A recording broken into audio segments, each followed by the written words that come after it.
Bonsoir, mesdames et messieurs. Monsieur le ministre de la Justice et de la Législation, garde des Sceaux, Monsieur le ministre des Enseignements secondaires, techniques et de la formation professionnelle, Monsieur le ministre des Enseignements maternels et primaires, Monsieur le ministre des Sports et de la Culture, Doyen Guédébé, Madame la ministre de l'Enseignement supérieur et de la Recherche, Mesdames et Messieurs les directeurs centraux et départementaux, chers tous, chers enseignants, soyez les bienvenus. L'échantillon que nous avons avec nous ce soir, cet après-midi, est constitué d'enseignants du supérieur, du secondaire, du primaire et de la maternelle.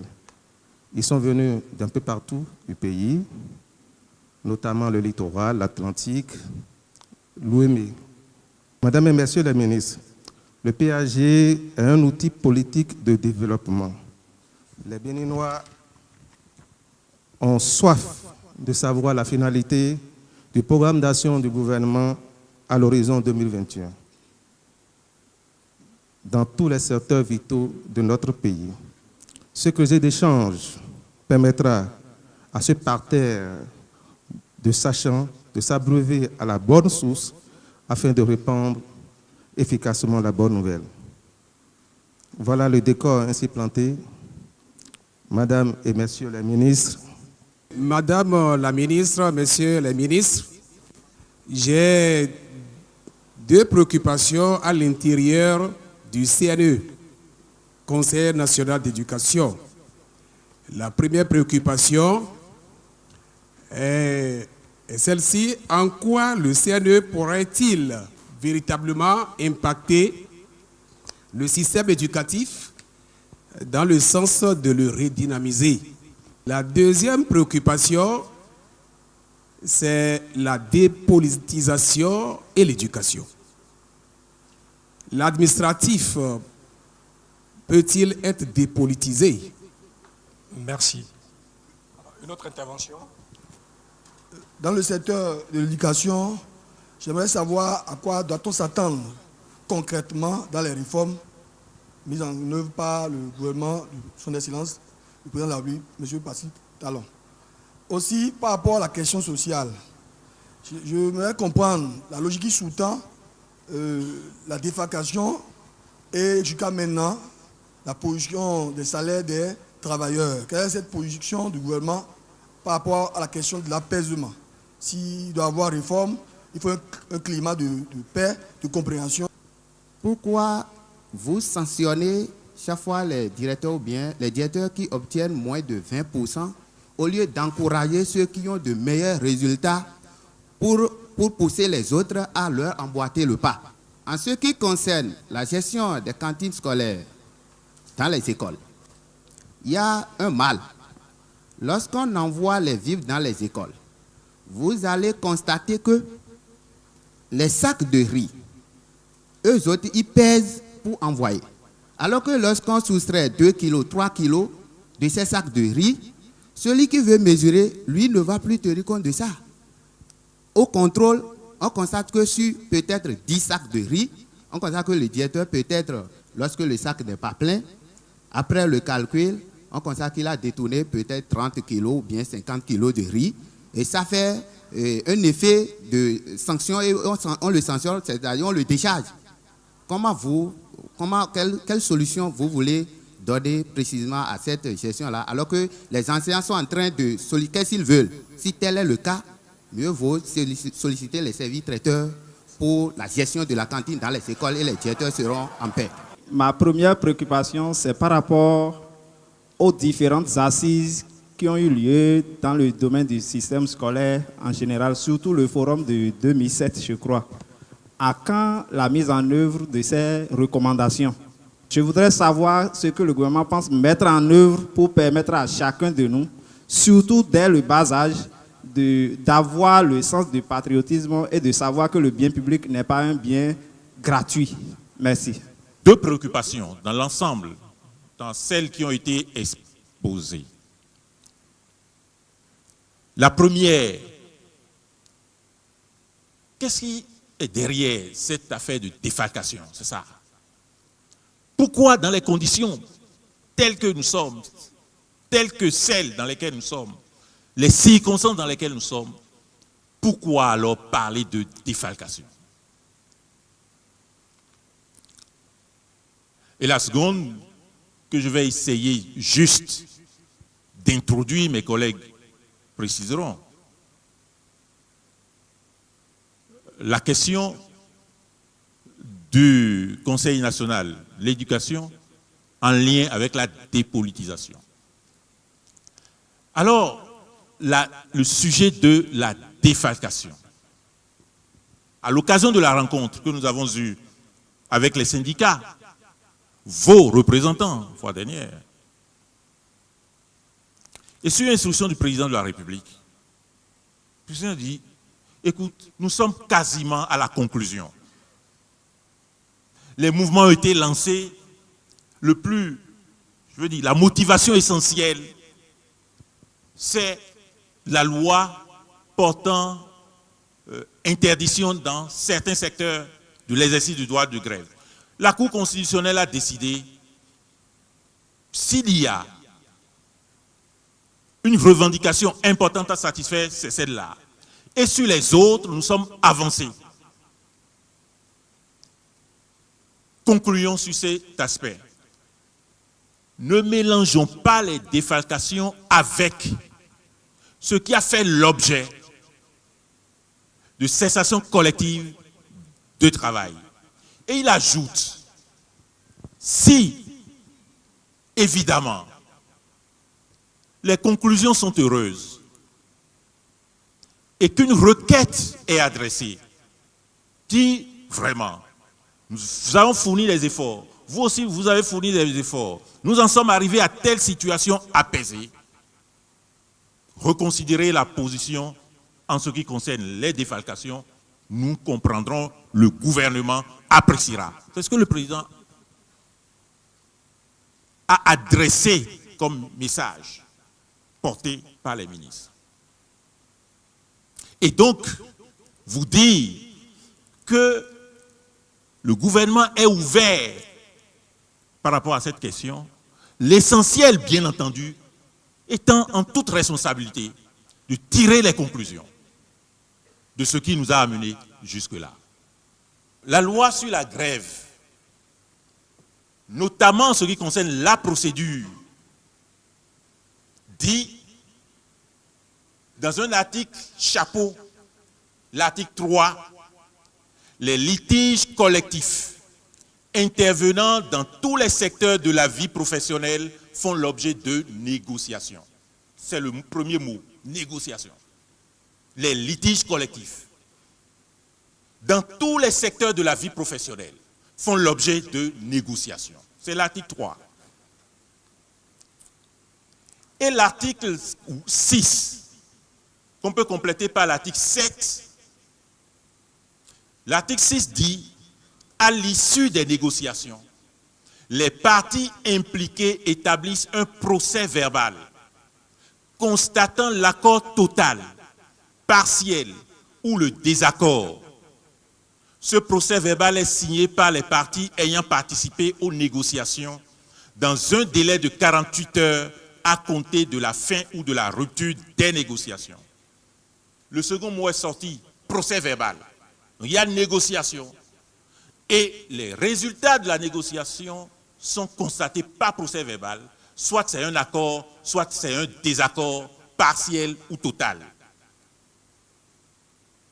Et l'article 7 dit, en cas d'échec total ou partiel des négociations, la cessation concertée de travail par les personnels visés à l'article 2 doit être précédée d'un préavis dûment transmis aux autorités compétentes. Troisième mot, préavis. Donc, négociation, procès verbal, préavis. Et j'en viens à l'article 11. L'article 11 dit, toute grève qui ne respecte pas les procédures ci-dessus est une grève illégale. L'article 11 dit, lorsqu'il n'y a pas de négociation, lorsque la négociation n'est pas constatée, pas un procès verbal, qui constate l'échec partiel, total, ou le succès, qu'à la suite de ce procès verbal, éventuellement donc de désaccord, il n'y a pas un préavis, que ce préavis n'intervient, article 9, le préavis doit intervenir, doit parvenir 3 jours francs au moins avant le déclenchement de la grève. Voilà, l'article 11 dit que la grève est illégale. Le président de la République est garant de cette loi. Nous sommes entre nous. On va faire une revue documentaire de toutes les grèves. On va sortir, on va rechercher le procès verbal de négociation qui a constaté l'échec partiel ou total. On va rechercher les préavis. On va en trouver, en ce qui concerne les préavis dans certains secteurs, mais pas dans tous. La loi qualifie d'illégale la grève qui ne respecte pas ces procédures. Je vais apporter cette première précision. Deuxième précision, les réquisitions. Nous en avons tellement entendu. Et il est normal que, évidemment, nous-mêmes n'avons pas eu l'occasion de nous étendre là-dessus. Il est normal qu'il y ait des confusions. Mais la confusion doit être levée. Parce que s'il y a un risque, s'il y a une perte à éprouver dans le fait du non-respect des dispositions de la loi, c'est le travailleur qui souffre de ça. Alors en ce qui concerne les réquisitions, le texte est sur Internet, hein, les articles 13 et 17.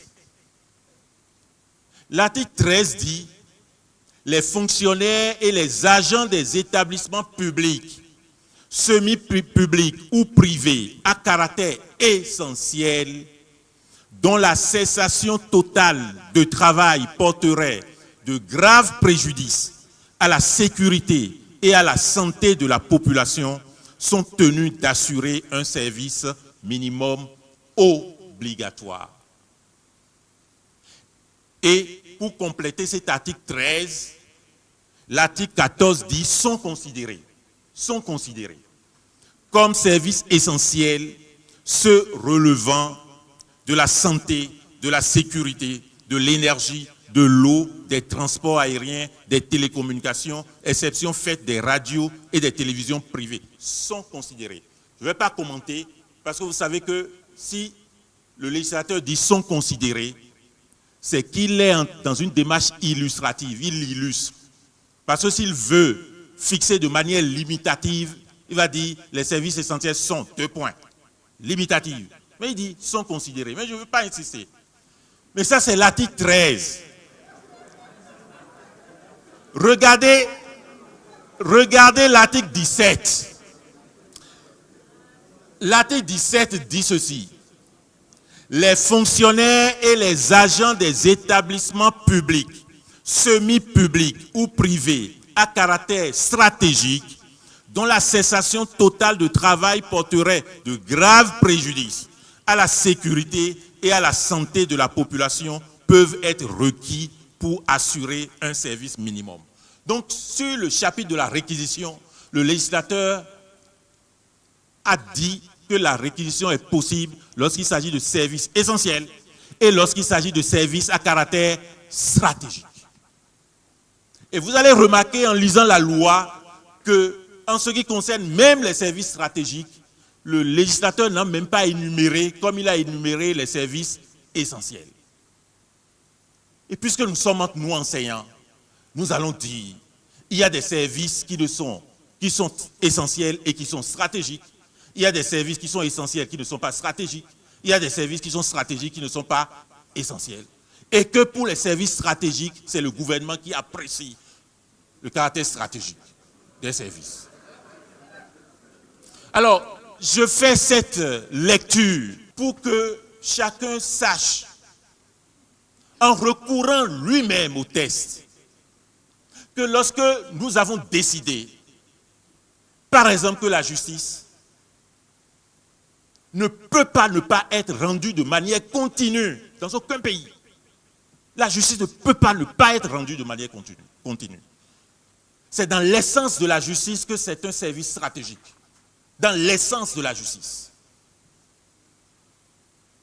Que même si le législateur, dans les services essentiels, n'a pas cité pour illustrer la justice comme service essentiel, il n'est pas moins vrai que la justice est un service stratégique.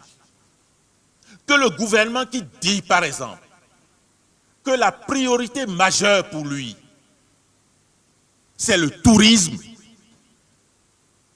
que le tourisme est un axe fondamental du développement de ce pays, tous les services qui rentrent dans le tourisme, pour ce gouvernement, sont des services stratégiques.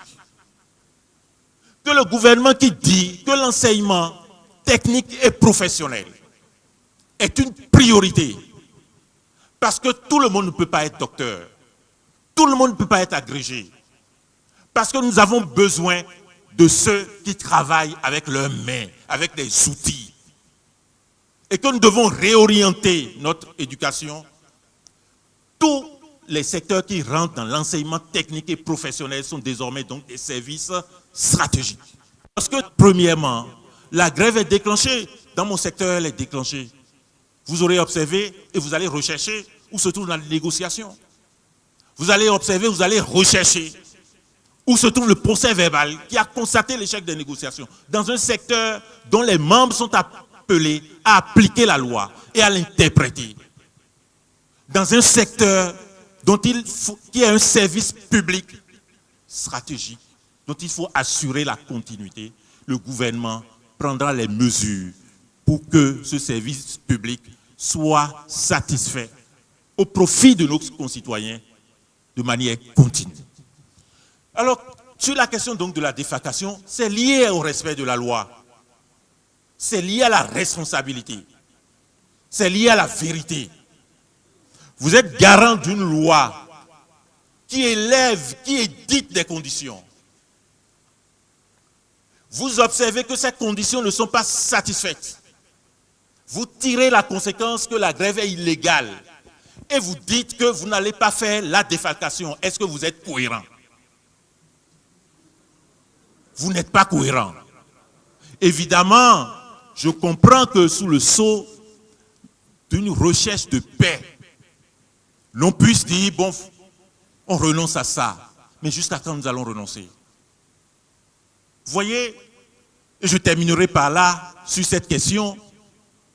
Dans notre pays, nous avons toujours recherché la paix faite de compromission. La paix compromission, ce que moi je qualifie de paix compromission. C'est-à-dire que quand deux Béninois se battent, quand le troisième arrive, quand il y a une situation suffisamment grave, la justice se met en branle, c'est la paix compromission. Elle est fragile, cette paix. Elle n'est pas durable. Il faut la paix dans la vérité. La paix vérité. La paix responsabilité. C'est aussi une paix. Cette paix, elle est durable. Nous arriverons sans doute au même résultat que vous recherchez, mais il faut que chacun sache d'abord que la grève à laquelle il a participé ne répond pas aux conditions fixées par la loi. Alors, sur la question du Conseil national de l'éducation, mon doyen est là, il en parlera mieux, les ministres sont là,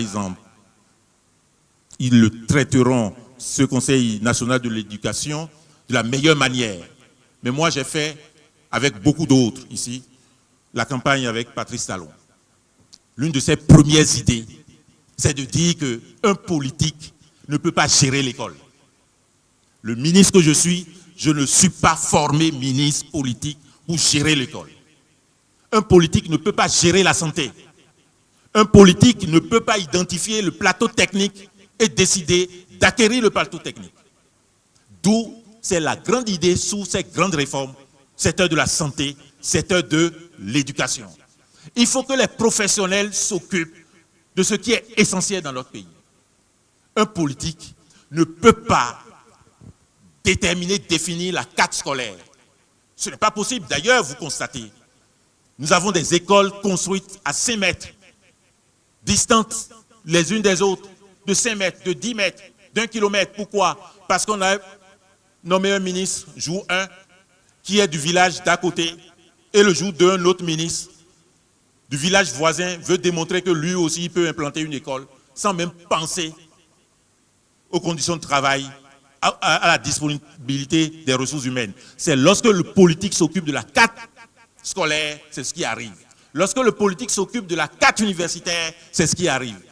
Lorsque le politique s'occupe de la promotion des enseignants, ce qui arrive, c'est que les enseignants compétents sont mis dans le réfrigérateur. Et pour tout cela, le président dit non, il faut renforcer le Conseil national de l'éducation, faire en sorte qu'il soit un instrument de coordination des actions dans le secteur, le grand secteur de l'éducation, et faire en sorte justement que ce secteur soit de plus en plus dépolitisé. Je vais m'en arrêter là.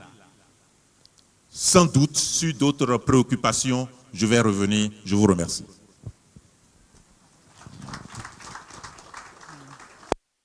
Je vais vous parler un peu du Conseil national de l'éducation. Le Conseil national de l'éducation, comme vous le savez, existe, qui a été créé par décret. Le décret a été modifié en 2015, mais le rôle qui était attribué au Conseil national de l'éducation pour le système éducatif, jusqu'à présent, n'est pas totalement joué. Et aussi la mission qui était confiée au Conseil national de l'éducation. Le Conseil national de l'éducation est un conseil consultatif. Ça veut dire que ses avis peuvent faire le point, l'état des lieux, donner des avis, mais ces avis sont consultatifs. Ça veut dire que le gouvernement peut prendre ses conseils, les considérer ou ne pas les considérer.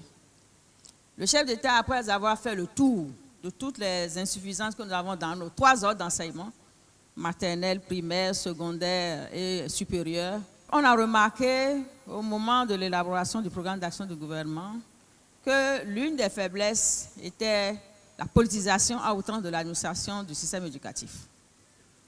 Le non-respect des tests et la faible implication ou bien le faible pouvoir donné au Conseil national de l'éducation. Donc, nous avons revu la mission qui doit être confiée au Conseil national de l'éducation. Le Conseil national de l'éducation deviendra, lorsqu'il sera installé, une structure de coordination, c'est-à-dire les 3 ordres d'enseignement vont travailler en totale synergie à travers les programmes de formation, à travers les filières, à travers l'administration même de l'enseignement du point de vue pédagogique et du point de vue académique, les réformes, tout doit se faire dans un creuset national. La deuxième mission qui est confiée au Conseil national de l'éducation, c'est une question de veille. Le Conseil national de l'éducation doit veiller à toutes les réformes, la bonne exécution de toutes les réformes qui seront administrées dans les 3 ordres d'enseignement. Et aussi, le Conseil national de l'éducation doit veiller au respect des normes. On a parlé tantôt de la dépolitisation de l'administration. Le Conseil national doit veiller à ça. Si je prends par exemple la nomination d'un directeur départemental, que ce soit du primaire ou du secondaire, plutôt qu'il soit nommé parce qu'il a fait la politique, parce qu'il a fait la campagne avec nous, on doit respecter les critères de nomination et le Conseil national de l'éducation aura regardé la conformité par rapport au texte. Donc, on doit regarder si celui qui a été nommé a bien le niveau qu'il faut, le grade qu'il faut, l'ancienneté qu'il faut avant d'être nommé. Ce qui n'était pas vérifié jusqu'à aujourd'hui où on peut nommer n'importe qui, soit parce qu'il a fait campagne, soit parce qu'on s'est rencontré autour d'une amitié quelque part. Ce qui fait que nous n'avons pas les hommes qu'il faut à la place qu'il faut. Si le Conseil national de l'éducation joue effectivement son rôle, après nomination, proposition par le ministre, on doit veiller au respect des tests. On va voir si celui qui est nommé est en conformité par rapport à sa compétence, son ancienneté. Ça va éviter la politisation de l'administration du système éducatif. Un autre rôle qu'on a confié au Conseil national de l'éducation, c'est de coordonner aussi la gestion des budgets. Vous savez, nous avons 3 ordres d'enseignement et les budgets ne sont pas totalement bien répartis compte tenu des exigences ou des besoins de l'un ou de l'autre secteur. La nouvelle vision qui va transférer dans le Conseil national de l'éducation, c'est qu'il y aura un budget de l'éducation. À partir du budget de l'éducation, le Conseil national va voir la répartition, comment ça se fait, comment c'est administré, comment les besoins sont identifiés et il fera une meilleure utilisation, va assurer une bonne gouvernance dans l'utilisation des fonds destinés à l'éducation. Donc, si nous regardons bien, nous voyons que le rôle du Conseil national de l'éducation est un peu plus élevé que ce que nous avons actuellement. Le Conseil national de l'éducation n'aura plus un rôle consultatif, mais un rôle décisionnel. Parce que lorsqu'on nomme quelqu'un, quand le Conseil national de l'éducation prend les tests, regarde, n'est pas dans les règles, peut dire non, celui-là ne peut pas être nommé parce que ce n'est pas normé, il ne respecte pas les tests. Actuellement, avec la nouvelle vision, tous les ordres d'enseignement seront représentés par des membres élus avec un mandat bien déterminé. Le Conseil national, nouvelle formule, va aussi veiller à la qualité de l'éducation au niveau des 3 ordres d'enseignement. C'est pour ça que ce conseil sera accompagné par la direction évaluation et qualité des 2 ordres d'enseignement et également par l'agence qualité et évaluation de l'enseignement supérieur. Le Conseil national de l'éducation aura également à regarder, à évaluer périodiquement les filières de formation, les créer ou les supprimer et les arrimer aux besoins de l'économie pour qu'on ne forme pas que des chômeurs. Donc c'est un Conseil national qui a un rôle très important, un rôle de coordination, de mise en synergie, de veille, de respect des tests, et un rôle pour éviter la politisation du système de l'éducation.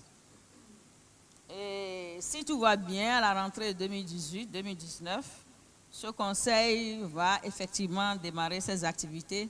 Pour les réformes que nous faisons dans les 3 ordres du système éducatif, c'est juste pour donner un peu plus de qualité à l'éducation. L'enseignement, quel que soit le niveau où nous nous trouvons, a connu beaucoup d'insuffisances. Nous ne pouvons plus avoir un étudiant formé qui peut se mesurer aux étudiants de la sous-région. C'est un peu dommage. Donc nous sommes obligés de faire beaucoup de réformes pour amener un peu de qualité dans nos différents ordres d'enseignement. Et parmi les réformes de l'enseignement supérieur, vous avez entendu, nous voulons regarder ce qui se fait dans le secteur privé parce que l'enseignement supérieur est composé de l'enseignement supérieur privé et public. Nous avons fait des réformes dans l'enseignement privé, notamment en mettant un examen à la fin de la formation en licence. Cette année, ce serait licence master pour contrôler la qualité de la formation. Qu'est-ce qu'on leur donne? Nous avons pu constater qu'il y a beaucoup de faux diplômes qui sont donnés. Beaucoup d'étudiants qui vont au cours parce qu'ils ont payé, ils ont le diplôme. Mais avec cet examen-là, on peut s'assurer un peu de la qualité de ce qu'ils ont donné parce qu'un pays ne peut pas se développer avec des gens mal formés. Nous allons engager cette année des réformes dans le système public. Beaucoup d'insuffisances aussi dans le secteur public. Nous avons plus près de 500 filières de création dans nos universités. Les écoles doctorales se créent selon la tête du client, selon le bon vouloir du maître de conf. Il y a des masters de, un master de telle personne, master de telle personne. Nous avons des promotions de docteurs. Moi, je n'ai jamais vu ça quelque part. On peut sortir 30 docteurs à la fois. Le doctorat, c'est d'abord une aptitude. Vous pouvez commencer la même année et ne pas terminer la même année parce que vous n'avez pas l'aptitude à rédiger peut-être, vous n'avez pas l'aptitude de la pression. Mais curieusement, chaque fois qu'on sort des pays, les gens se moquent de nous. C'est seulement au Bénin qu'on voit des promotions de docteurs sortis à la fois. C'est un peu, on va un peu régenter tout ça. Nous allons aussi regarder tout ce qui se fait dans les formations et donner plus de priorité aux filières identifiées comme filières prioritaires au sein du gouvernement. Pour les filières prioritaires, nous allons donner beaucoup de bourses. Nous allons accompagner les écoles qui vont faire ces formations en matière de moyens, en matière de dotation encore enseignants pour que les filières qui sont reconnues comme filières prioritaires pour accompagner le programme d'action du gouvernement, où les étudiants soient bien formés dans ces filières-là. Nous allons aussi faire des réformes au niveau des coûts de formation. Actuellement, nous avons les frais d'inscription et nous avons les frais de formation. Alors, impossible de vous dire quel est le coût d'un étudiant béninois, aussi bien dans l'université qu'au niveau national. Chaque recteur donne ses coûts et ça peut varier d'un mois à l'autre. On ne sait pas qui prend quoi et effectivement, il y aura une réforme sur les coûts de formation qui seront déterminés à partir des besoins. Le conseil d'administration va faire un appel au gouvernement pour appuyer. Donc, les rectorats seront responsabilisés par rapport aux coûts de formation. Nous avons aussi mis en place une réforme par rapport à la sélection pour le recrutement des enseignants. Bon, ça fait beaucoup de bruit, mais c'est pour une transparence totale dans le recrutement, une question d'équité et de justice, parce que nous avons constaté qu'il y a beaucoup de parrainage, il y a beaucoup de copinage qui fait que ceux qui doivent être recrutés ne le sont pas par leurs compétences, mais ils sont recrutés parce qu'ils connaissent Paul, ils connaissent Pierre, ou bien ils sont l'enfant d'eux. Nous allons, à travers la réforme, interdire tout ça. La réforme va se baser sur la compétence intrinsèque de l'individu. Voilà un peu quelques réformes que nous allons engager pour l'enseignement public et nous continuons à contrôler l'enseignement privé pour qu'eux-mêmes ils rentrent dans le rang et qu'ils passent l'étape de l'homologation pour pouvoir donner leur diplôme. Et tant que les établissements privés d'enseignement supérieur n'auront pas l'homologation, nous allons continuer à faire des examens pour assurer à la jeune génération une qualité dans la formation pour le développement de notre pays. Je voudrais simplement préciser par rapport à la question de la dépolitisation de l'administration, surtout dans le cadre de l'enseignement. L'État dépense de l'argent pour confectionner un outil efficace qui devrait être en principe un guide dans le domaine du choix des membres de l'administration scolaire. Cet outil-là, c'est ce que l'on appelle la liste d'aptitudes. Mais cet outil n'est jamais ou presque jamais utilisé lorsque l'on veut nommer les cadres de l'administration scolaire. Cet outil a fixé, selon les normes, les conditions requises pour pouvoir figurer là-dessus. Sur la liste, il y a des conditions. Et avec ces conditions-là, il y a également un critère éthique qui l'accompagne, qui est laissé à la discrétion de ceux-là qui connaissent les intéressés. Toutes ces conditions sont fixées. On établit la liste, elle est adoptée, mais on la laisse de côté souvent lorsque l'on veut nommer les responsables de l'administration. Alors qu'est-ce qui se passe après?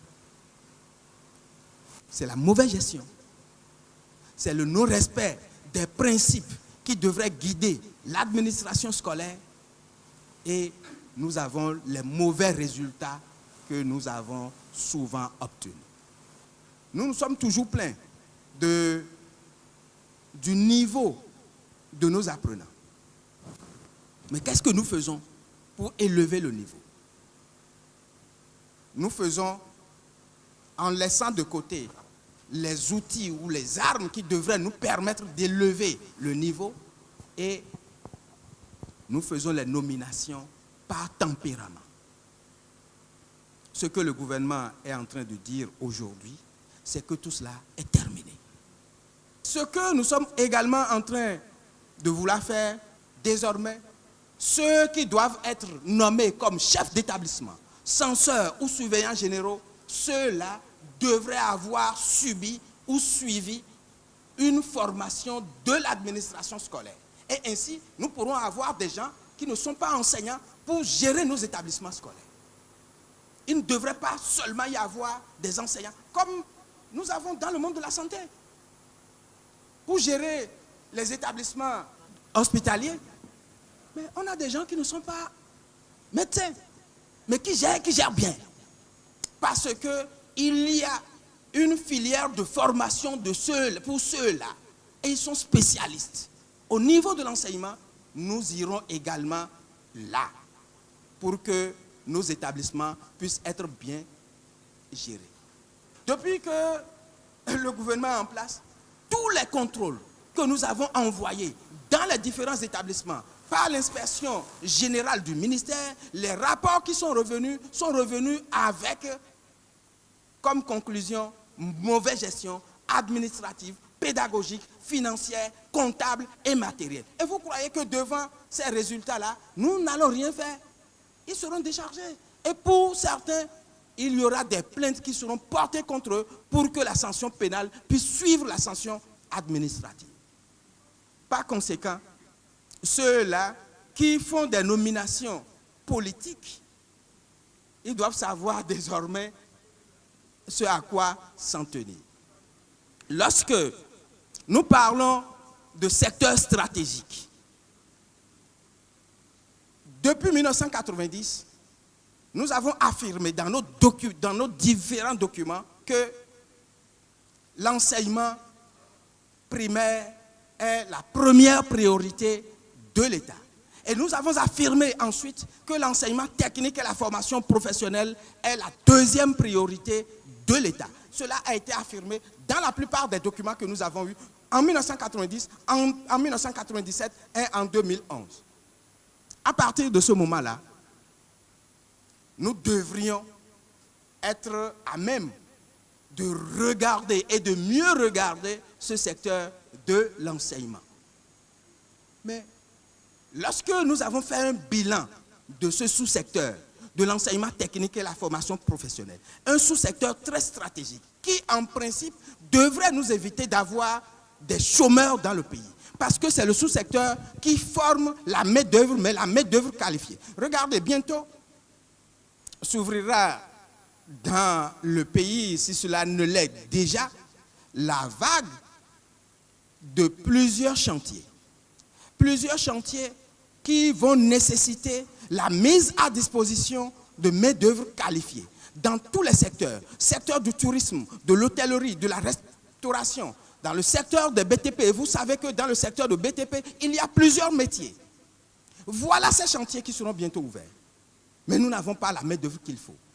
Dans le secteur ou le sous-secteur de l'enseignement technique et la formation professionnelle, qui en principe devrait être en lien avec l'emploi, les infrastructures que nous avons ne sont pas correctement adaptées, elles sont vétustes et mettent dangereusement à mal la sécurité de nos apprenants, de même que les enseignants.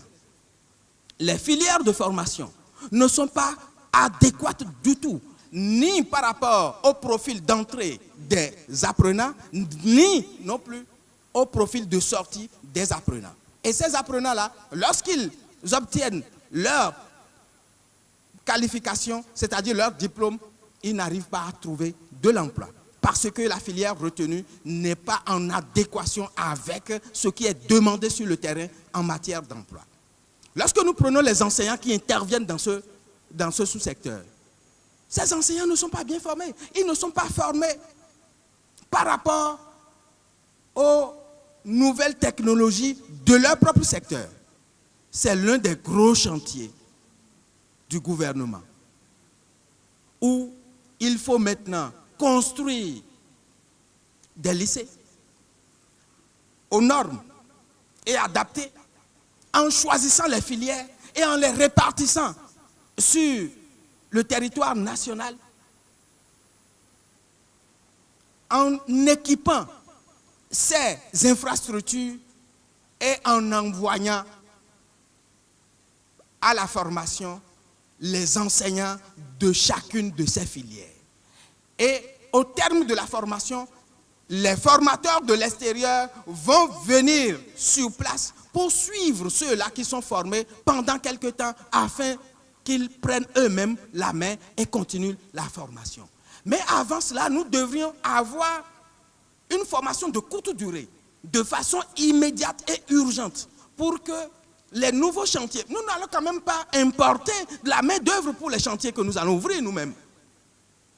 Il doit donc y avoir une formation de courte durée de façon urgente pour que nous puissions avoir une main-d'œuvre plus ou moins qualifiée afin de les mettre à disposition de la plupart des chantiers qui seront ouverts.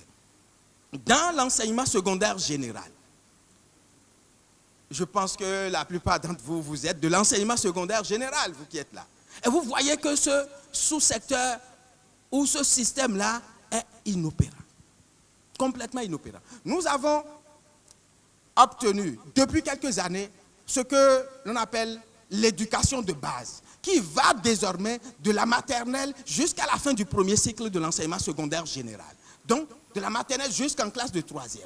Or, le type de collège que nous avons aujourd'hui, c'est le collège d'enseignement général, où nous avons et le premier cycle et le second cycle, où parfois, lorsque le niveau de l'établissement ne lui permet pas encore d'obtenir le second cycle, nous avons seulement le premier cycle. Il y aura donc, dans les réformes qui sont envisagées, une scission, comme ce qui existait avant, où nous aurons les collèges à part et les lycées à part. Et maintenant, pour les collèges, il y a une réforme qui va venir, et c'est bien sûr avec vous que nous allons en parler, pour que les enseignants qui vont intervenir au premier cycle, donc dans les collèges, pour que ces enseignants-là puissent retrouver la bivalence de l'enseignement des matières. C'est-à-dire qu'un enseignant va pouvoir enseigner 2 matières, selon sa spécialité, selon son choix. Cela permettra à l'État de faire non seulement une économie au niveau des enseignants, parce que vous savez que actuellement, notre système éducatif, surtout au niveau de l'enseignement secondaire général, où nous avons environ 16 000 enseignants, enseignants, agents permanents de l'État et agents contractuels de l'État, nous utilisons, mais plus de 80% des enseignants que nous utilisons dans ce secteur-là viennent de ce que nous appelons les enseignants vacataires. Cela n'est pas normal. Il y a certes une politique de recrutement accéléré des enseignants qui est en cours, mais cela ne suffit pas pour pouvoir régler le problème en un temps record. Il faut donc changer de paradigme. Au niveau, toujours de l'enseignement secondaire général, il y aura par commune un lycée qui sera construit. Par commune, un lycée. Et dans chaque chef-lieu de département, il y aura un lycée de référence où on va envoyer les meilleurs des CEG qui iront directement dans les lycées de référence. Ce qui permettra d'avoir quoi? D'avoir des promotions au niveau de certaines matières, au niveau de certaines filières, des promotions qui vont évoluer et qui pourront sortir et nous pourrons les utiliser à bon escient. Au niveau du secteur privé, j'ai une journée de réflexion avec eux pour que nous puissions harmoniser les choses. Voilà un secteur où les coûts, par exemple, pour aller déposer les dossiers du BEPC ou du baccalauréat diffèrent d'un établissement à l'autre. Chaque établissement fixe le coût du dossier, alors que la direction des examens et concours ou bien la direction de l'office du baccalauréat a déjà fixé le montant qu'il faut. Mais dans chaque établissement, on fixe un coût. Nous avons donc besoin d'harmoniser les choses. Parce qu'il y a beaucoup d'établissements privés clandestins. Un contrôle est déjà diligenté à ce niveau-là pour que nous puissions détecter. Cela a eu lieu tout récemment au niveau de l'abattoir à Kakala, où nous avons détecté un et on a fermé cet établissement-là. Il y a beaucoup de réformes et ces réformes-là, au niveau de l'enseignement secondaire, technique et de la formation professionnelle qui vont se faire et ce n'est qu'avec vous que nous allons faire cela et ce n'est que pour le bien de notre nation que nous allons faire cela. Je vous remercie. Bonsoir mesdames, bonsoir messieurs. Je voudrais articuler mon intervention autour d'une question qui a été posée, qui me paraît une question transversale. Tout ce que nous faisons ici ce soir. La question de l'éducation à la citoyenneté.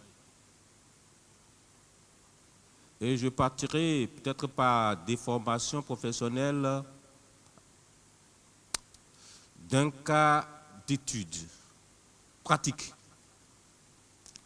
Et au cours de l'une de mes sorties pédagogiques dans l'une de mes anciennes fonctions, j'ai reçu un de mes enseignants, un instituteur, qui me contait un peu ces situations qu'il a vécues.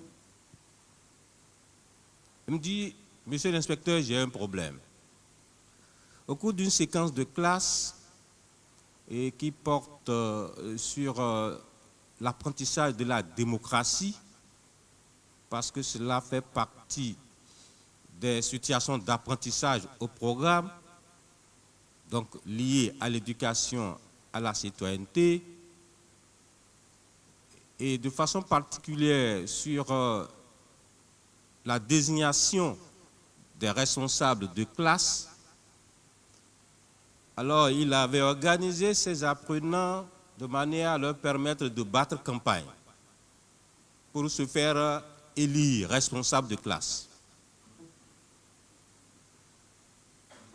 Et il leur a donné à sa manière les outils nécessaires, comment ils devraient pouvoir procéder pour être élus. Il faudra que chacun puisse dire à ses camarades ce qu'il entend faire pendant son mandat. Lorsqu'il sera élu responsable de la classe, comment il entend gérer le groupe et qu'est-ce qu'il pourra apporter de meilleur au groupe.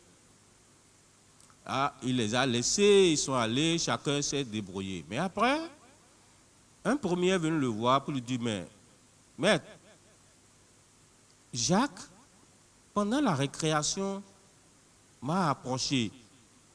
Il m'a dit, lorsqu'on sera en train de choisir les responsables de classe, il faut me choisir. Hein. Si tu me choisis, je te donne 500 francs. Alors, il était là, comme ça ne suffisait pas, un autre est venu. Il disait, mais Pierre m'a dit, si je le choisis comme responsable de classe, il va me donner 1000 francs.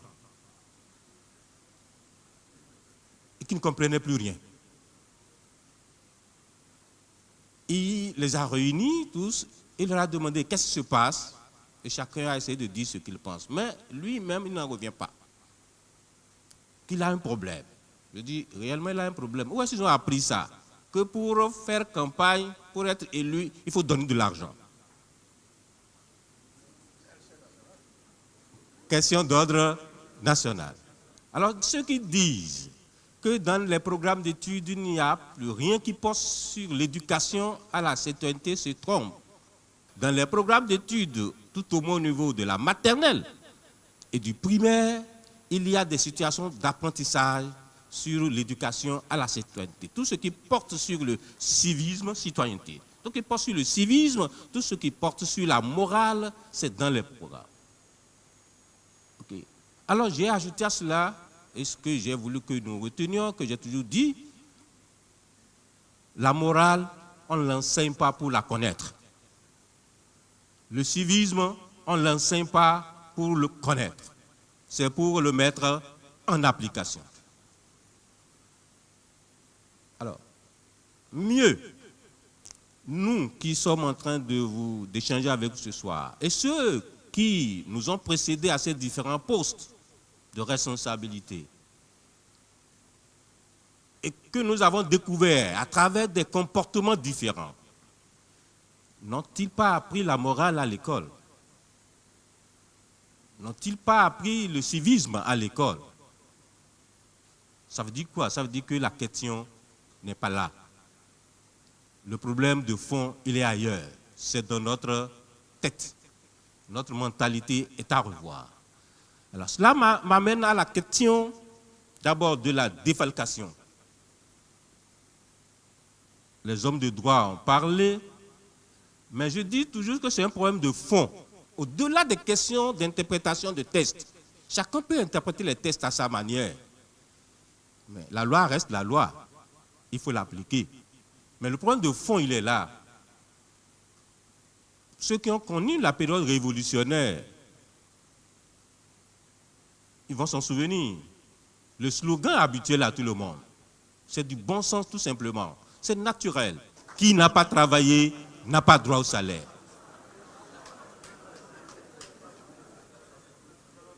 Tout le reste que nous faisons, c'est de faux débats. C'est simplement du bon sens. Et cela rejoint la question de mentalité. Mais tu n'as pas travaillé, tu as cessé de travailler. Et tu veux avoir l'argent. Et tu veux que l'on te paye, que l'État te paye, parce que c'est l'État. Ah, nous avons des problèmes, nous devons pouvoir trouver des solutions à nos problèmes. Mieux, le salaire pour nous enseignants, nous disons souvent que c'est insuffisant, qui ne veut rien dire, qui ne nous permet pas de résoudre tous nos problèmes. C'est vrai, c'est peut-être vrai. Peut-être nos ambitions sont au-delà même de nos ressources. C'est peut-être vrai, c'est peut-être faux. Mais si nous faisons un peu attention, nous qui sommes agents de l'État, enseignants, même du primaire, à nous comparer aux autres enseignants du primaire dans l'administration privée, c'est encore une question de mentalité. J'ai l'habitude de dire, je voudrais que vous puissiez me suivre. Nous avons des enseignants dans le privé qui ne sont pas aussi bien payés que nous, qui ne sont pas aussi bien formés que nous, et qui ne vivent pas dans les mêmes conditions que nous, mais qui donnent des résultats meilleurs aux nôtres. Alors je reviens à la question particulière sur les cantines scolaires. Tel que c'est présenté, ce n'est pas tout à fait conforme à la réalité. Alors, les cantines scolaires contribuent, nous devons le savoir, au maintien de nos enfants à l'école dans un premier temps. Parce qu'il y a des milieux extrêmement pauvres dans notre pays. Il y a des milieux où les enfants manquent du minimum d'un repas par jour.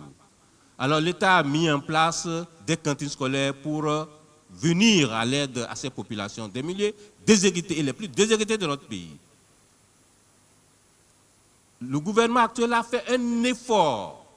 Il est parti d'un budget presque de 0, 1 milliard là, pour aller à 6 milliards 8 là, pour les cantines scolaires.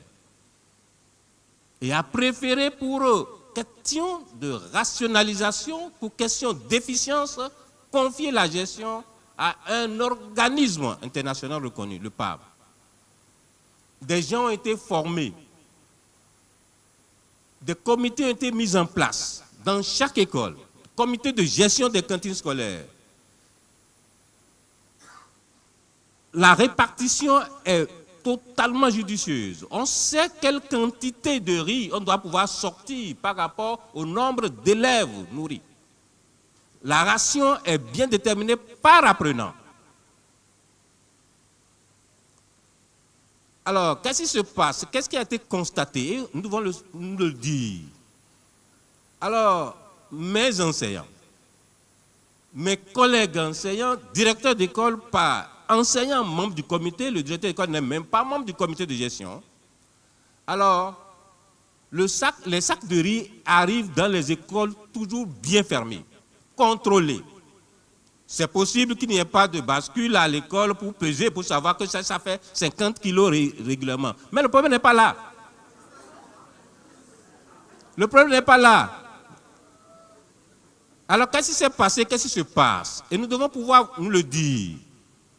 Alors, pour une école à 6 classes, avec 250 écoliers à nourrir, alors vous vous retrouvez avec des enseignants qui portent l'effectif à 350 écoliers. Okay. Ils portent l'effectif à 350 écoliers en inscrivant dans leur registre matricule là des noms d'enfants qui n'existent pas dans l'école, des noms fictifs. Ok. Alors, le résultat, c'est que ça leur permet de dégager un certain nombre de kilos de riz. Ça leur permet de dégager un certain nombre de litres d'huile. Et au bout du compte, ça fait plusieurs sacs de riz en ce nombre. Et on dit on a nourri 350 écoliers au lieu de 250. Et le surplus là, on l'emporte. Et pour ceux qui ont déjà le minimum, contre ceux qui n'ont pratiquement rien. Alors, on peut continuer d'encourager des situations du genre. Est-ce qu'on peut continuer d'encourager des comportements du genre? Voilà de quoi il est question. Ceux-là, ils ont été tout simplement remerciés. Au lieu de continuer de diriger l'école, allez servir d'autres directeurs et on mettra d'autres à votre place. C'est tout ce qui s'est passé.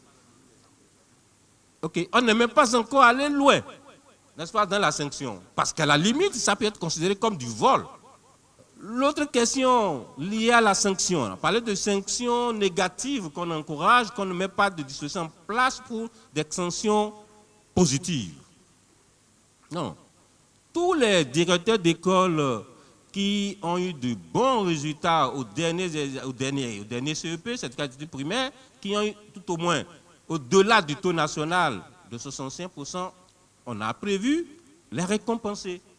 Nous étions les mouvements en cours, on avait déjà prévu.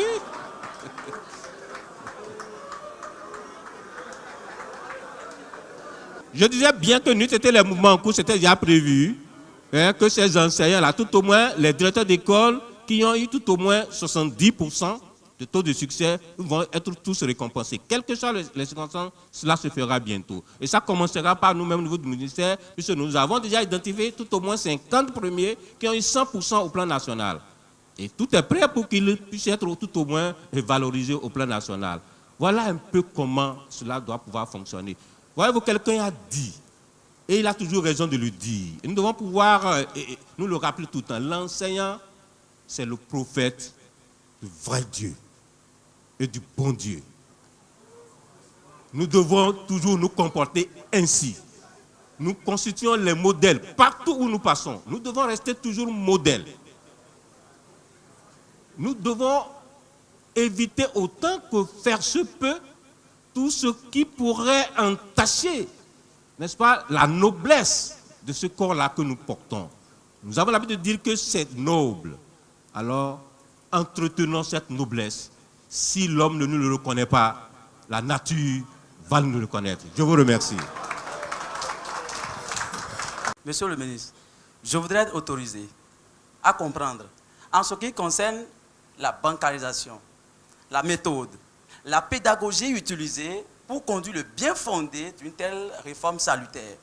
C'est le moment de vous rappeler que les pédièmes de vacations depuis décembre, les collègues enseignants honoraires qui font la masse dans nos établissements publics ne sont pas payés. Merci.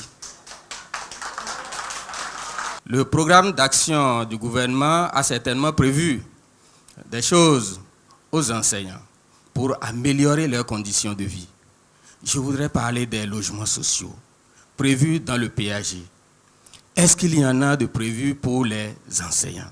Que faire pour que les enseignants puissent être logés de façon décente sur une parcelle sécurisée avec leurs moyens maigres, j'allais dire. Ma deuxième préoccupation.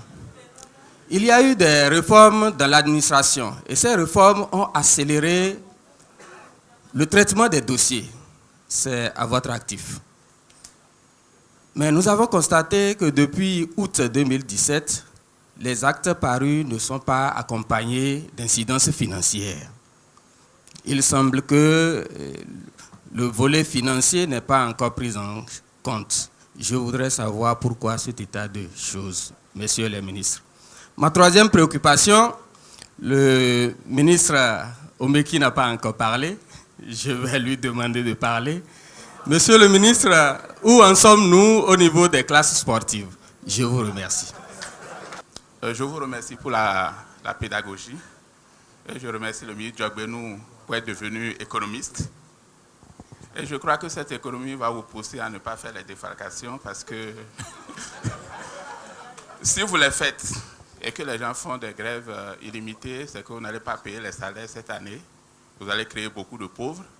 Il n'y aura pas d'investissement dans le pays parce que les propriétaires, tous ceux-là, ils ne seront pas payés. Les gens ne vont pas acheter. Donc ce n'est pas intéressant. Je crois que...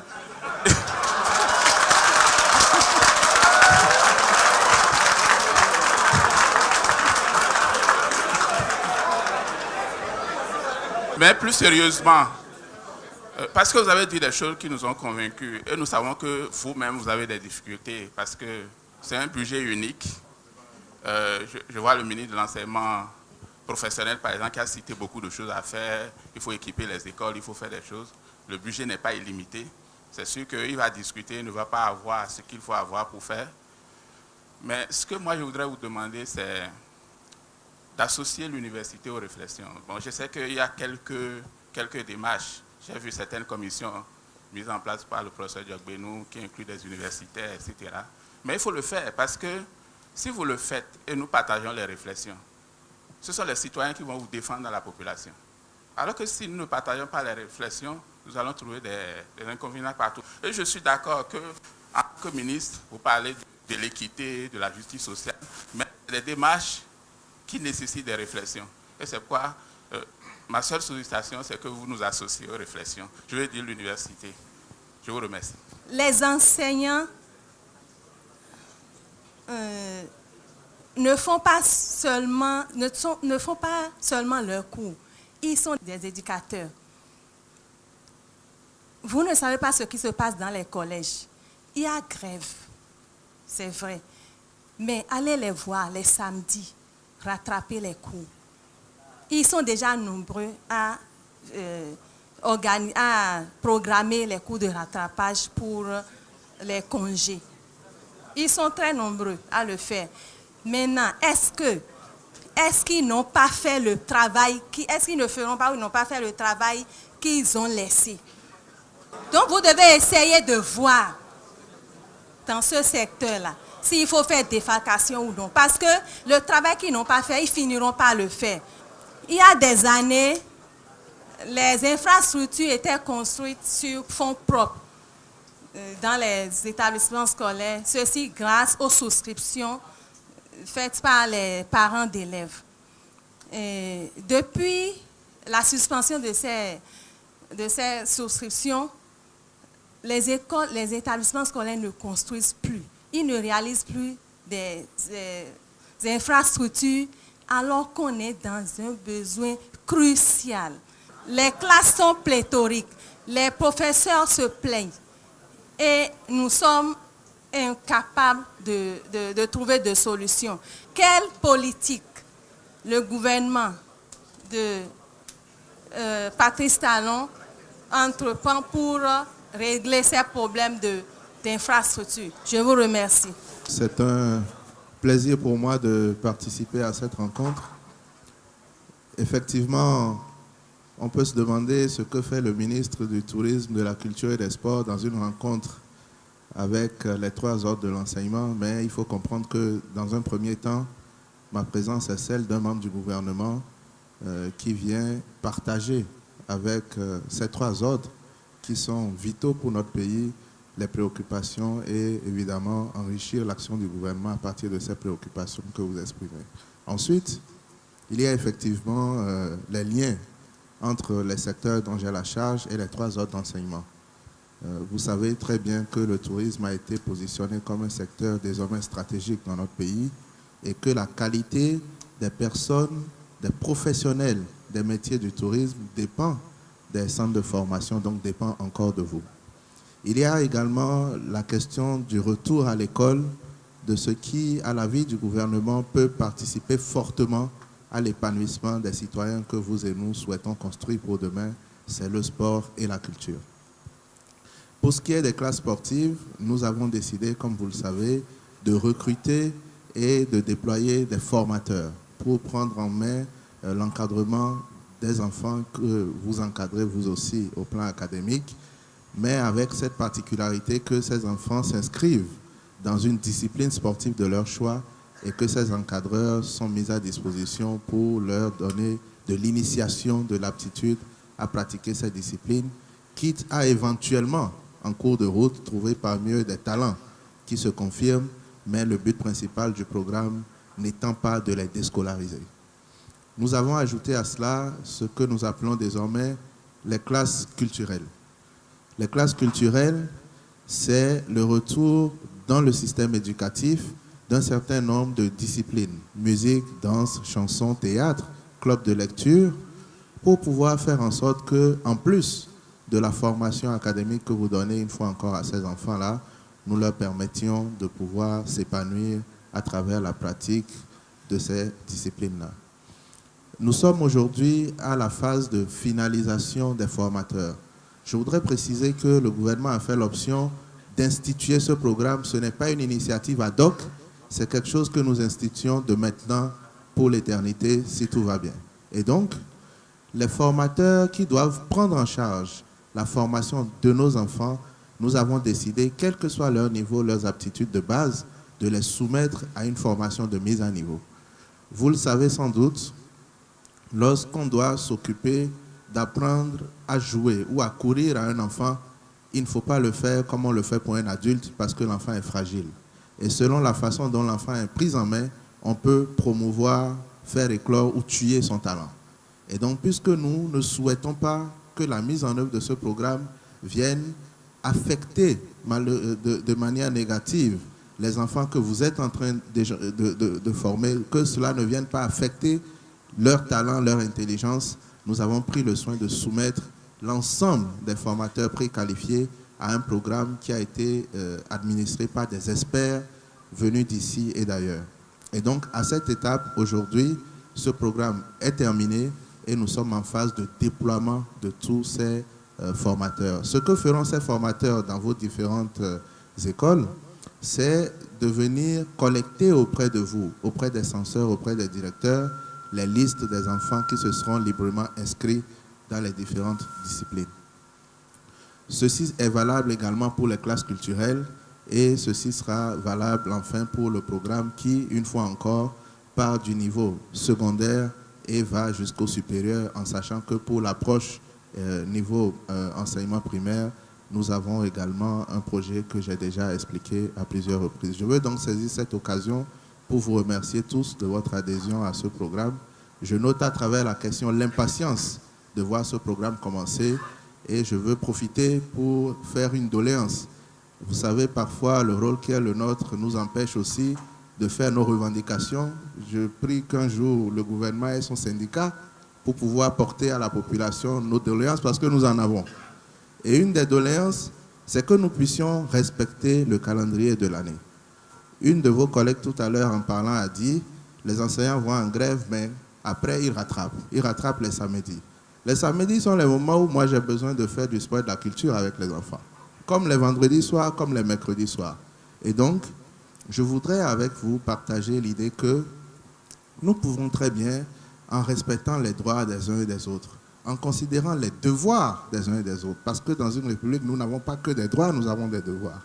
Et en regardant les tests qui sont faits de manière à nous éviter l'extrême option que constitue la grève, nous pouvons très bien travailler à la satisfaction des revendications des uns et des autres. Je saisis l'occasion pour dire que vous avez la chance, et je pèse mes mots, c'est une chance, d'avoir des gouvernants qui aujourd'hui ont la possibilité de faire les dérives que nous avons dénoncées ensemble et qui choisissent de ne pas le faire.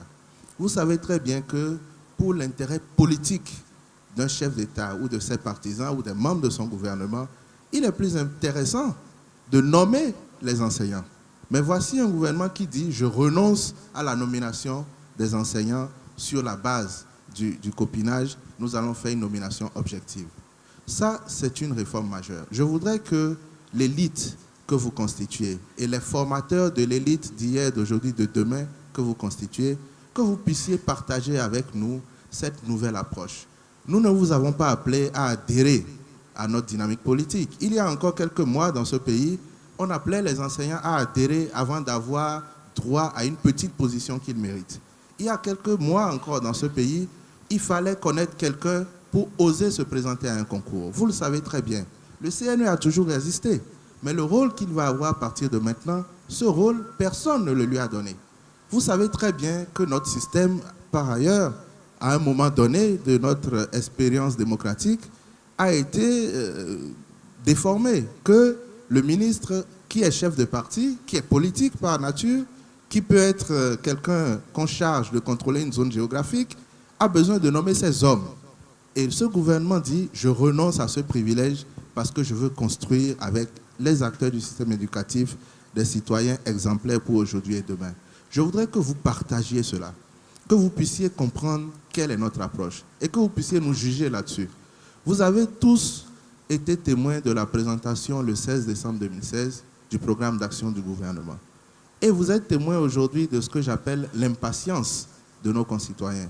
Impatience due, c'est vrai, au manque de communication qu'on nous reproche, que nous assumons volontiers, mais en même temps, impatience compréhensible. Qui parmi vous n'entreprend pas pour une maison, pour un projet quelconque? Vous savez qu'il faut construire, qu'il faut prendre du temps. Notre gouvernement aurait pu faire l'option des premières pierres. Nous aurions pu faire l'option du spectacle. Vous nous reprochez de ne pas communiquer. En fait, ce que beaucoup nous reprochent, c'est de ne pas faire de la propagande.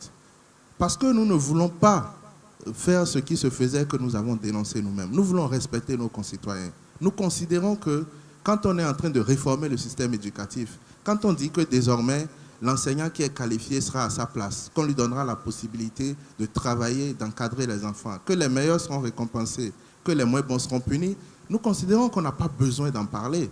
Nous considérons qu'on n'a pas besoin de se faire applaudir quand on apporte enfin de la nourriture à des enfants qui ne demandent qu'à avoir de quoi manger pour rester dans le système éducatif. Nous aurions pu faire un lancement de ce programme. Le chef de l'État aurait pu aller lui-même servir le premier bol de riz, mais nous n'avons pas fait cette option. Et vous qui comprenez cela, même si vous avez des droits, même si vous avez des revendications qui sont légitimes, vous connaissez la caisse de l'État. Vous savez très bien combien le Bénin a comme budget par an. Donc nous vous demandons, chers amis, de participer. Nous vous demandons de contribuer.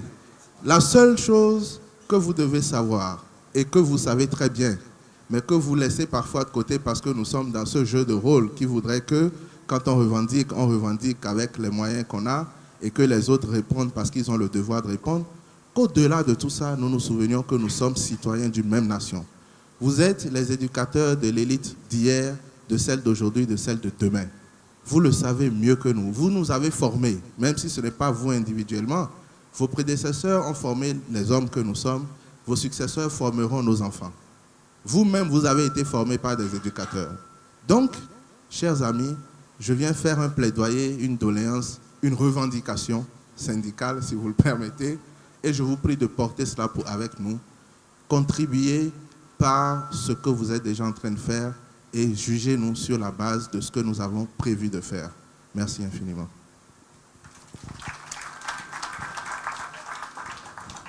La réforme des logements, on a évité d'adresser ça spécifiquement à des corps, mais c'est comme je me souviens de ce qu'a dit le ministre Cadre de Vie, c'est la première fois que les logements seront construits, donnés à des bénéficiaires sans qu'on leur demande une avance préalable. Et ça sera payé au fil du temps.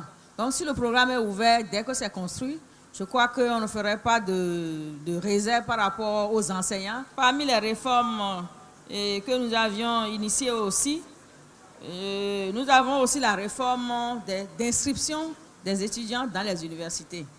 C'est une réforme très... Je tiens à vous informer, parce qu'il y a beaucoup de rumeurs autour de cette réforme-là. Cette réforme permet l'équité, la justice et la compétence et évite qu'on place les enfants d'eux, amis d'eux. C'est une réforme qui est transparente et qui est basée sur un canevas bien déterminé. Je voudrais rassurer mon collègue de l'enseignement supérieur pour dire qu'il y a beaucoup de réformes qui sont faites avec la participation des enseignants, du supérieur notamment. Je ne peux pas vous dire le nombre de collègues universitaires associés aux différentes réformes. Dans l'Arche, la totalité vient de l'enseignement supérieur. Je peux vous donner tous les noms parce que je les connais tous. Et au niveau du CNE, les deux présidents, vice-présidents, le président et le vice-président viennent de l'université, l'UAC notamment. Donc, toutes les réformes, enseignement, réforme de la santé, c'est les enseignants de l'UAC et des autres universités. Donc, nous sommes associés, nous ne communiquons pas entre nous. Et je crois que c'est aussi le lieu de partager toutes les informations et toutes les réformes que nous faisons et dans lesquelles les universités accompagnent le gouvernement. Nous devons vous le dire pour que vous sachiez que chacun, comme vous, si vous n'avez pas encore, vous n'êtes pas dans une commission, vous pouvez toujours apporter votre pierre à l'édifice en nous faisant des propositions qui seront comptabilisées au moment où la réforme est en train d'être passée. Nul ne doit être laissé de côté. Tout le monde compte pour que le programme d'action du gouvernement puisse aller de l'avant et pour que notre pays puisse se développer. Une question fondamentale et préoccupante concerne la bancarisation des primo-indemnités ou salaires des enseignants vacataires ou honoraires. Il faut comprendre que le seul souci ou le seul principe qui guide cette nouvelle réforme est le souci de la bonne gestion des ressources de l'État. Pourquoi? L'année dernière, c'est-à-dire 2016-2017, il nous a été indiqué que l'État a utilisé 59 000 enseignants vacataires environ. Or, depuis 2 ans, nous n'avons pas créé de nouveaux établissements scolaires. Le Conseil national consultatif au niveau de l'enseignement secondaire a décidé de ne plus en créer depuis 2 ans. Mais selon les prérogatives du ministre, il y en a, et selon aussi les urgences, il y en a eu seulement 4 qui ont été créés. 4. Ce qui fait que le nombre d'heures qui s'ajoute à ce qu'on avait eu ne pouvait pas nous amener à un niveau élevé. Donc, on nous a dit qu'on a utilisé 59 000 enseignants vacataires et plus. Mais depuis le début de cette année, 2017-2018, et je dois préciser que les 59 000 enseignants vacataires ont coûté environ 17 milliards à l'État.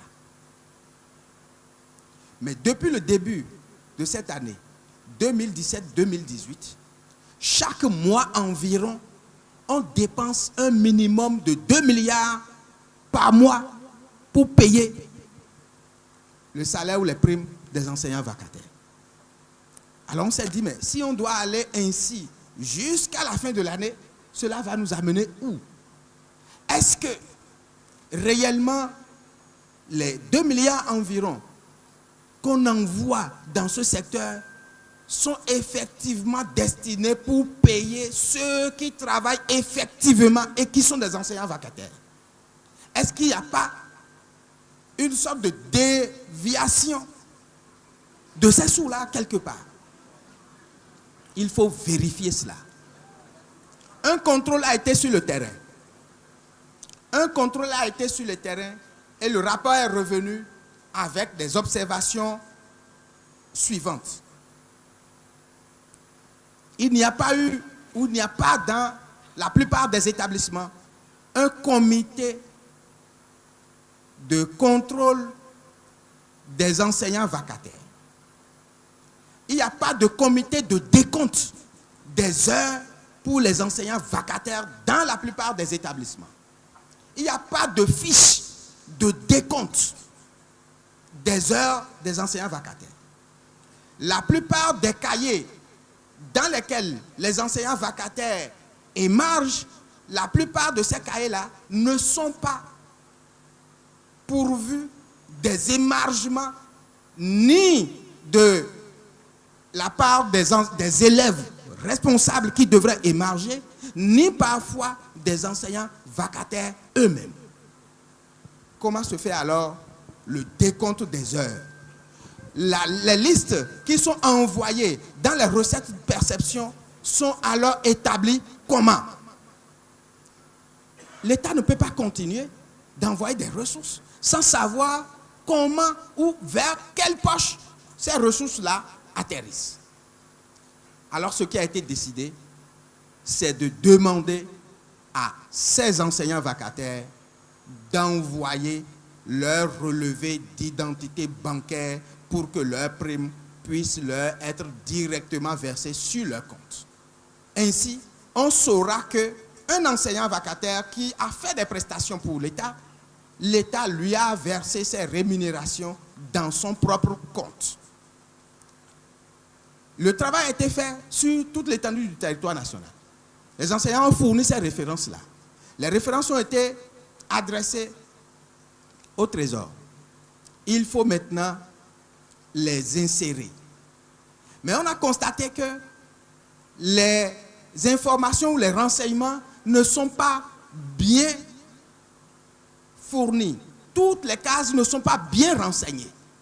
Et les listes qui ont été envoyées ne sont pas toutes exploitables.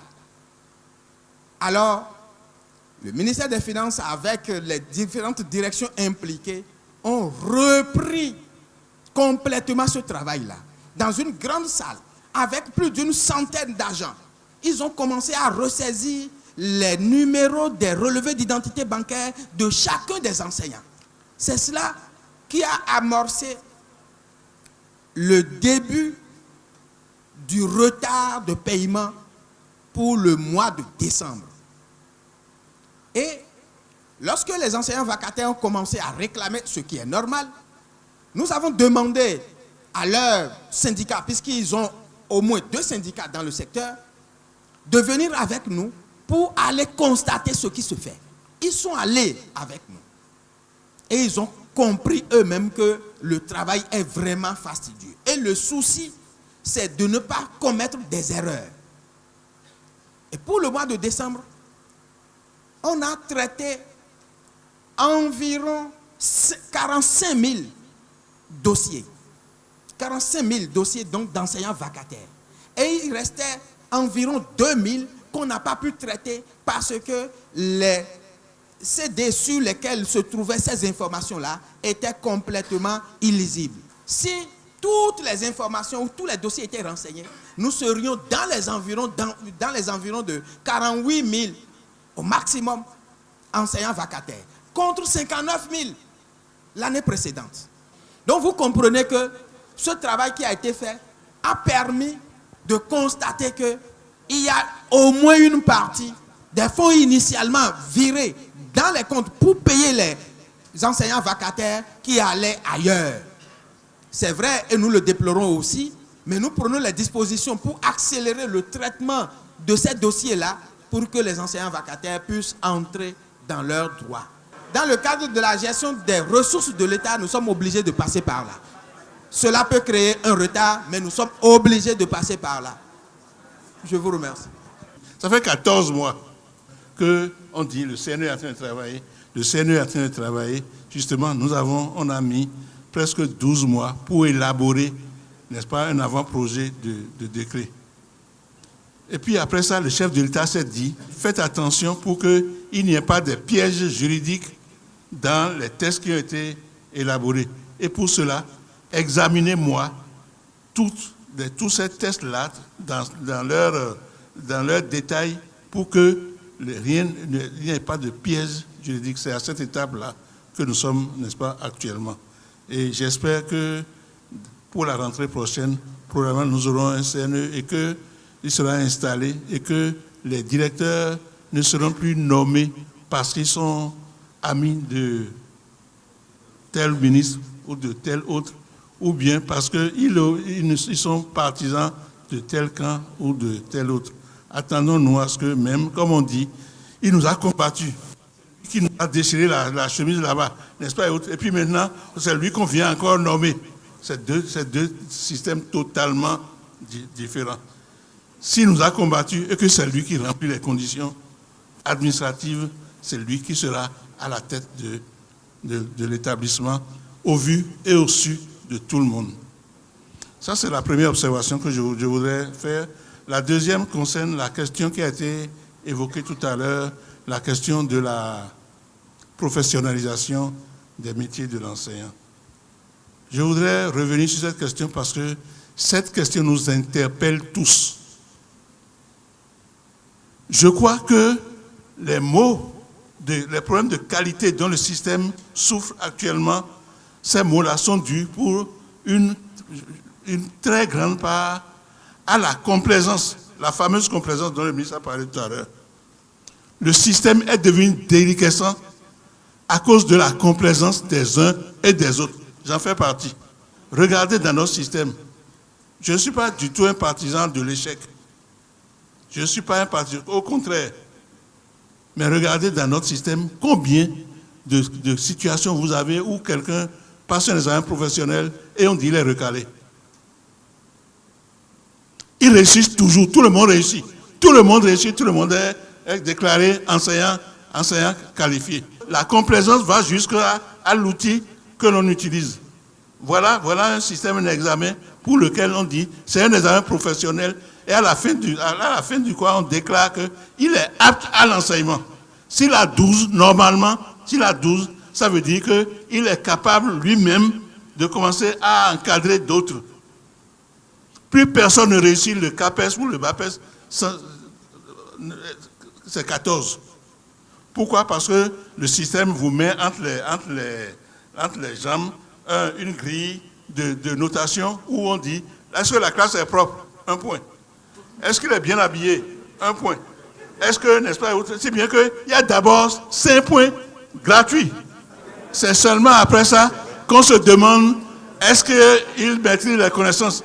Si la personne n'a pas, il a pris précaution de ne pas beaucoup parler, il ne commettra pas de faute. Non. Alors, en fin de compte, tout le monde réussit.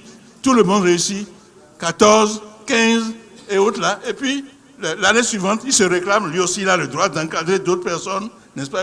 Et voilà comment le système évolue à cause de la complaisance des uns et des autres. D'où, le moment venu, il va falloir que des réformes profondes soient effectuées dans ce système, autant au niveau des centres de formation publics que dans le privé. Je vous remercie. Merci beaucoup. La première leçon, c'est un débat intéressant, de vérité. C'est un débat nécessaire et nous souhaitons que ça ne soit pas le dernier. Des préoccupations ont été soulignées, exprimées. Le gouvernement va prendre en compte les observations que beaucoup ont faites ici, les suggestions qui sont faites, parce que nous devons résolument considérer dans notre pays qu'il n'y a pas de problème, il n'y a que des solutions. On va trouver ces solutions-là. Le regard désormais pour le gouvernement, c'est ce qui se rapproche le plus possible de l'intérêt général. C'est ce qui constituera la fondation de l'avenir.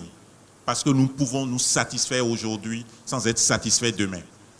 Mais le gouvernement voudrait qu'en nous satisfaisant aujourd'hui, nous puissions être davantage satisfaits demain et satisfaire les générations à venir. C'est l'esprit de l'action gouvernementale. Et comme l'a souligné mon collègue Culture, Tourisme et Sport, ce n'est pas chose facile, alors que l'être humain est toujours incliné à la facilité. Ce n'est pas chose facile qu'un président de la République, que des membres de son gouvernement ne choisissent pas l'option du populisme. Et des gouvernants l'ont fait dans ce pays. Il est même possible de vous dire qu'une telle revendication, nous l'admettons, nous l'acceptons. Elle sera effective peut-être en 2025. C'est de l'irresponsabilité. Parce que nous savons que ce n'est pas nous qui allons assumer. Nous ne voulons pas ça. Parce que beaucoup parmi vous applaudiraient ça. Ah, ils ont fait quand même. Hein. Ils ont fait. Le président de la République, je me permets de vous le dire, si nous devons accéder à une revendication des travailleurs, c'est que nous sommes en mesure de payer maintenant. La grande responsabilité, la grande vérité, c'est d'assumer les promesses que l'on fait soi-même. C'est de ne pas reporter sur d'autres gouvernants et d'autres générations ce que l'on ne peut pas assumer soi-même. C'est un choix difficile qui nous conduit à écorner ce que vous appelez la renommée, ce que vous appelez la réputation, mais qui consiste résolument à être en cohérence avec ce que l'on veut faire du pays, avec les choix essentiels que l'on a faits. Ce qui importe pour le gouvernement, c'est chacun de vous, mais c'est vous tous. C'est chacun de nous, c'est nous tous. Mais quand on a ces choix-là, la décision n'est pas facile. Elle est très difficile. Je suis assuré, et nous sommes tous certains, que si vous avez la vérité de la gestion du pays, vous allez davantage comprendre et vous serez plus rigoureux que le président de la République. Et nous, quand on va rendre compte que quand le président de la République va rendre compte, il va rendre compte avec grande fierté. Grande fierté. Et nous serons fiers avec lui, nous serons dignes avec lui. Je vous remercie.